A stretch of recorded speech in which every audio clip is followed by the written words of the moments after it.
بسم الله الرحمن الرحيم. الحمد لله رب العالمين، والصلاة والسلام على أشرف المرسلين سيدنا ومولانا محمد صلى الله عليه وسلم. السلام عليكم ورحمة الله وبركاته. waxaan halkan ka salaamayaa dhammaan Soomaali Maxamed meel walba ay joogaan. waxa inoo socda gabayadii diiniga ahaa ee taxanaha ahaa. gabayga maantu waxa uu ka hadlayaa qabiilka iyo dhibtiisa. waxa uuna ku bilaabay insha Allah sidan: qabiilku dadka ayuu kala qaybshaa, qaran la'aan qabiil baa leh. qaab in la isku qeexo yaa qaraabo ku ah qaadir ugu talagalay qabiil baa leh. dagaal qoomamo iyo wadankoo qallima qabiil baa leh.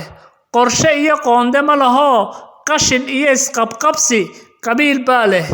in qudha la qowraco qumaati laga fogaado qiilna loo sameeyo qabiil baa leh.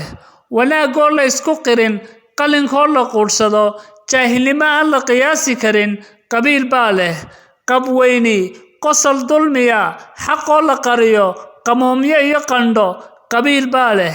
qaxar iyo qalalaase dagaal iyo qaxoontinimo qarafaysi qayrka kunimo qaangaadha qabiil baa leh. qasaaro qoysiyo mid qaranba iyo madax qaawaniba qabiil baa leh. ummad oo qada gaajo lala qayirmo qalfoof la noqdo qabiil baa leh.